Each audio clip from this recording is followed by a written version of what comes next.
10-20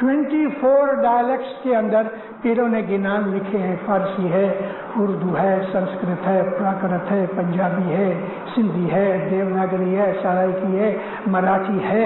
ایسی 24 بھاشائیں گنان میں مکس ہیں، اور ان بھاشاؤں کا تھوڑا بہت گنان تو ہونا ہی چاہیے. مجھے 24 برس لگے، پہلے مجھے 14 برس لگے، گنان سارے گنان پڑھے، بہت سی چیزیں سمجھ نہیں آئی. پھر سوچا استادوں کے پاس گیا، اور دوسری دفعہ کچھ برسوں کے بعد میں نے 10 برس اور لگائے. لیکن سب سے بڑی رحمت اس میرے مولا کی ہے، جس سے میرے دل کے اندر بہت سی ایسی چیزیں مجھے بتائیں.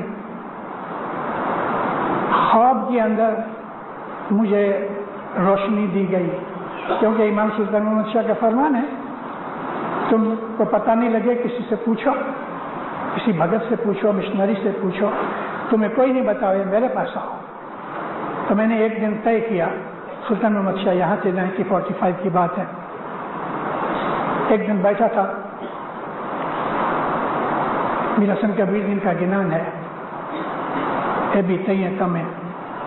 گنان پڑھتے پڑھتے اس میں آیا ہے جی انت نا میڑا ماہائے 48 کروڑ تے ماں 45 نہ لکھا نہیں پوچھانا اے بھی تئیں تمہیں. میری عقل گم. اننت کے میلے میں حساب بگڑ کے لوگوں میں 48 کروڑ کا لیکھا، یعنی 48 کروڑ تارے جائیں گے، اس میں 45 کا لیکھا نہیں ہوگا تو 3 کروڑ کا لیکھا ہوگا. اب پھر صدر دن گھٹ پاٹ کی دعا میں کہتے ہیں، میں کل یا پرسوں کی در میں واعظ میں ذکر کیا ہے کہ 48 کروڑ ستی جیو نے تار سے 48 کروڑ کو ستی جیو کہا گیا کہ جے ریچی سر گنانی دھیانی جن ردا ماں امی جلو سے جے ستیہ دھرم نیم دسون سکری گر مکھیں دیتوا. اتنی کوالٹیز ہوں گی 48 کروڑ والوں کی، تو پھر اس میں 45 کا لیکھا کیوں نہیں؟ وہ لیکھے بغیر چھوٹ جائیں گے. پھر صدر یہ رسم کبیر دن کہتے ہیں ہاں 45 میں لیکھا نہیں پوچھا نا. میری عقل کام نہ کرے. بہت سے جھونے پرانے گنانوں کو یاد کروں کہ اس کا کہیں نہ کہیں مجھے خلاصہ ملے، جو کہ گنانوں میں ایک جگہ کچھ ایسا سوال ہے تو دوسری جگہ اس کا جواب ہے. میں نے طے کر لیا، سب مشنریوں کو پوچھا، بعد میں نے طے کیا کہ کسی دن موقع لگا تو میں امام کو کھڑا ہو کے کروں گا. کھڑا تیرا فرمان ہے، اب مجھے بتا. جماعت خانے سے صبح واپس آیا، سو گیا اپنی عادت کے حساب سے، مگر وہ جو نیند ہوتی ہے نا جماعت خانے سے واپس آ کے، وہ نیند ادھوری ہوتی ہے، آدھی جاگ ہوتی ہے، آدھی نیند ہوتی ہے، اور یہ عبادت کے اثر کے کارن سے ہے. میں ایک گت میں پہنچ گیا، گت جماعت کے اندر پہنچ گیا. سونانی دیویوں آگے جگمگے، بیٹھا تربھور شام، جماعت خانہ گھٹ پاٹ، روشنی آتی ہے لیکن کہاں سے آتی ہے پتہ نہیں. میں نے کبھی واعظ میں یہ بات نہیں کی، آپ نصیبدار ہو، آج میں پہلی دفعہ آپ کو کہتا ہوں. میں اندر آیا تو ایک بھگت گنان بول رہے تھے، ہے جی 5 نہ بھولیا 7 میں آیا. مجھے جواب مل رہا ہے، 5 نہ بھولیا 7 میں آیا، 7 نہ بھولیا 9 میں آیا، اے 9 نہ بھولیا 12 نہیں آیا، انت مالی دوں اوتار. میری آنکھ کھل گئی. 5 نہ بھولیا 7 میں آیا،